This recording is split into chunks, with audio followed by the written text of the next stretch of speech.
Des gens comme moi qui ne donnent pas une parole humaine, une parole personnelle, une parole égoïque, mais qui donnent une parole divine. Bon, moi je le fais par Yeshua. Je suis formatrice en spiritualité, en développement personnel, chamane, bien d'autres choses. Et channel aussi, canal de lumière, entre autres des aides de lumière, mais particulièrement de Yeshua, Jésus-Christ ou Sananda, comme vous pouvez l'appeler. Il y a quelque temps, les maîtres ascensionnés sont revenus dans ma vie et la connexion a été très très forte. Une connexion avec Marie-Madeleine, donc j'étais vraiment guidée vers elle. Aussi une rencontre avec l'énergie de Yeshua, qui a été une expérience très forte pour moi. Je suis Virginie Sophia, je suis canal et je transmets des messages que l'on me dicte. Principalement, c'est la source qui s'adresse à moi. Il m'arrive des fois de canaliser la Vierge Marie ou les anges ou les âmes. Au-dessus de notre fréquence vibratoire, il y a des êtres divins d'amour et de lumière. Donc il y a les anges, des archanges, vos guides. Les maîtres ascensionnés sont pour moi encore plus haut au niveau vibratoire que les guides. Je communique avec les anges, les guides et aussi même les maîtres ascensionnés. Je suis Karine Troncy, thérapeute, coach, médium. Je canalise les guides, les êtres de lumière, les guides spirituels. Donc, ne vous étonnez pas si par moment je regarde en haut ou ailleurs. C'est là que je reçois l'information et les messages. Supposons que ces personnes ne soient ni en train de mentir, ni atteintes de schizophrénie, et qu'il y ait bel et bien des êtres d'autres dimensions qui rentrent en contact avec elles. Je suis la Vierge Marie. N'oubliez pas de faire appel à moi. N'oubliez pas de me ressentir près de vous car je suis là. Priez-moi. Croire en vous, c'est croire en moi. Voilà ce qu'il dit. Quel intérêt aurait un être divin d'amour et de lumière à parler en prenant un ton théâtral? La persévérance est le mot ultime aujourd'hui, disent-ils. Et pour cela, nous vous demandons régulièrement, êtes-vous prêts? Qui plus est, pour raconter des choses qui relèvent du pléonasme. Sachez, mes frères et mes sœurs, que les temps à venir seront nouveaux. Qui a besoin de faire cela? Je suis Jésus-Christ, Sananda ou Yeshua. Et oui, il vous faudra du courage, ou il vous faut du courage. Orientez vos consciences vers Dieu. Pour quelle raison un être divin d'amour et de lumière expliquerait régulièrement à un autre être ce qu'il doit faire? Si par exemple je vais prendre un chemin, ils vont me dire « Eh oh Cindy, pas par là, va par là, va par là !» Eh oh Cindy, pas par là, va par là, va par là. Si tu ne fais pas ce qu'on te dit, tu vas avoir un obstacle. À chaque fois que si je les écoute pas, de toute façon, en fait, je vais avoir un obstacle. Que se passe-t-il lorsqu'un individu n'est jamais confronté à un obstacle? Devient-il autonome? Quel intérêt aurait un être des hautes sphères spirituelles à dire aux gens qu'ils doivent rester ici et maintenant, tout en les faisant focaliser sur des prédictions concernant l'avenir? Personne ne domine personne. Faire comprendre que c'est vous, le maître, à être ici et maintenant. Le maître à être ici et maintenant. Hashtag canalisation prédiction à venir. Beaucoup de personnes vont se trouver perdues dans les semaines à venir, de plus en plus. Quel intérêt pourrait avoir un être divin d'amour et de lumière à raconter un futur négatif à des gens qui pour la plupart se sentent déjà perdus, puisqu'ils visionnent ce genre de vidéos afin d'avoir des réponses sur leur vie? Que peut ressentir un individu apeuré en écoutant un tel discours? Arrêtez d'exister à rapport à des valeurs matérielles. Ne vous accrochez plus au matériel, ne vous accrochez plus à l'argent tel que vous l'avez vu. Ils nous disent, pensez à vous protéger, demandez notre protection, nous sommes là.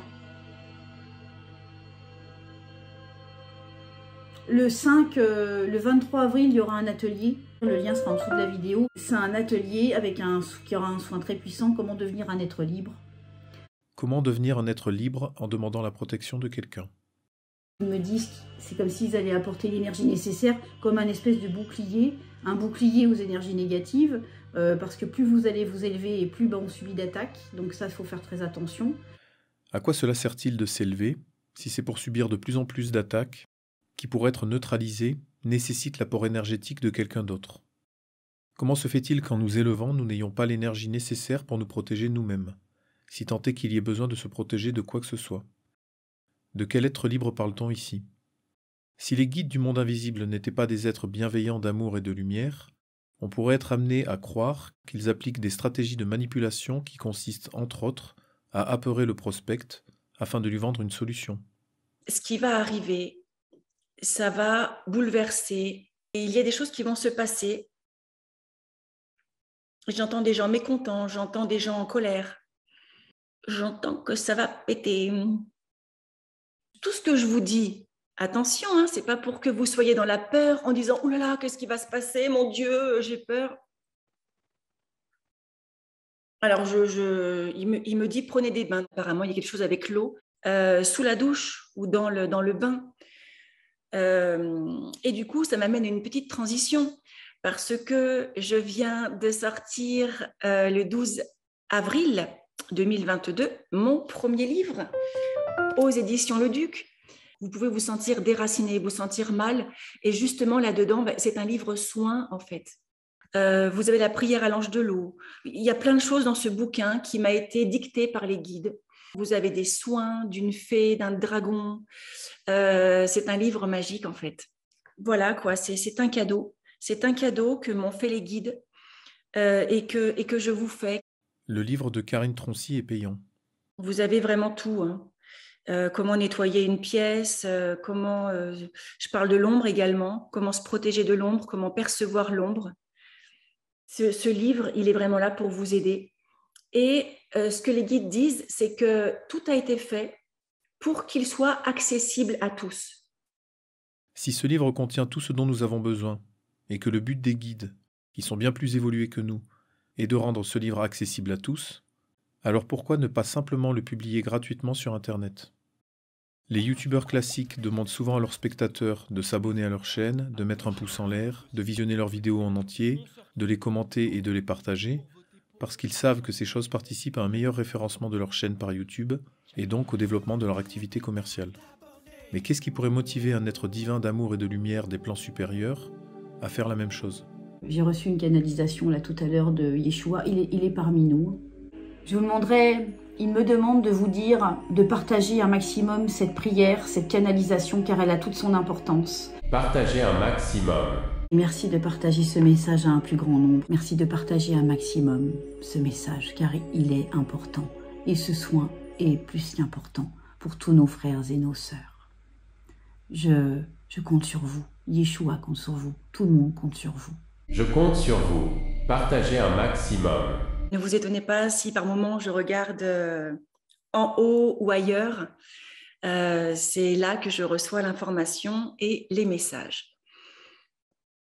Mets un like si tu aimes. Mets un like si tu aimes.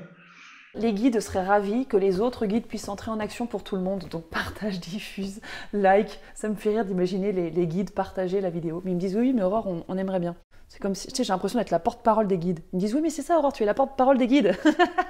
Donc je suis la porte-parole des guides pour le bien-être du guide. Partage, diffuse, fais ce que tu veux, like. Toujours en supposant que ces personnes qui disent canaliser ne soient ni en train de mentir, ni atteintes de schizophrénie, et au vu des incohérences qu'il semble y avoir dans le discours de ces choses invisibles, présentées comme des êtres d'amour et de lumière des plans supérieurs, on peut en arriver à se demander si ces entités ne seraient pas elles-mêmes menteuses ou schizophrènes. Qu'est-ce qui permet d'affirmer de leur bienveillance? Si elles étaient malveillantes, le diraient-elles? Bonjour, je suis méchant. Je vais exploiter ton besoin de reconnaissance refoulé pour drainer ton énergie et celle de tes semblables. Afin de te manipuler, je vais te raconter que tu es spécial, que tu as une mission divine à accomplir. Ça te dit? Si elles ne sont pas malveillantes, alors ces entités sont inconscientes. Dans les deux cas, leur message ne semble pas nous permettre de nous libérer de notre souffrance. Cela est vérifiable en observant si en les écoutant, nous les écoutons de moins en moins parce que nous devenons autonomes, ou si nous les écoutons de plus en plus parce qu'une dépendance est nourrie. Qui se présente comme un être d'amour ou de lumière? Est-ce qu'un être d'amour interfère, tout en disant qu'il veut notre épanouissement et notre souveraineté. S'il veut que nous soyons ce que nous sommes, pourquoi ne nous laisse-t-il pas être? Quelqu'un en paix veut-il changer les autres? Ce n'est pas Arwen de l'Aréo qui a choisi de créer ces ateliers du divin payant, ce sont les guides qui lui ont dit de le faire. J'ai été soufflée, on m'a soufflé cette idée. Ce n'est pas Arwen de l'Aréo qui a choisi les tarifs, ce sont les guides qui lui ont donné les tarifs. On m'a soufflé les tarifs que je devais mettre, comme tout ce qui est tarifé dans mes consultations, ça n'est pas moi qui en décide. Ce n'est pas Gabriel Isis qui a choisi de demander de l'argent pour aider les autres, ce sont les guides qui lui ont dit qu'il fallait qu'elle le fasse. Mes guides m'ont dit très clairement, il va falloir que tu commences à mettre des limites avec les gens, il faut que tu arrêtes de donner. Comment des personnes irresponsables de leurs paroles et de leurs actes pourraient-elles nous aider à être responsables des nôtres, qui plus est, en nous demandant de faire la même chose que ce qu'elles disent faire, à savoir écouter quelqu'un d'autre que soi, en vue de n'écouter que soi. Supposons un individu qui passerait son temps à broyer du noir, mais qui prétendrait vouloir arrêter de souffrir. S'il en a assez de souffrir, alors pourquoi continue-t-il? Il y a ce qui lui arrive, ou pas, et il y a ce qu'il en fait. Pourquoi préfère-t-il penser à des choses négatives, plutôt que de mettre son attention sur quoi que ce soit d'autre? Et s'il prétend que cela se fait malgré lui, alors cet individu se déclare irresponsable de lui-même. Un tel individu s'agacerait probablement en entendant ces mots, et nierait sa colère ou en attribuerait la responsabilité à autrui. Si nous sommes irresponsables de nous-mêmes, que pouvons-nous faire à part subir? Nous devenons des victimes incapables d'adaptation, qui exigent que le monde et les autres s'adaptent à nous. L'idée d'un nouveau monde qui résoudra tous nos problèmes de victimes devient alors très séduisante pour les irresponsables que nous sommes.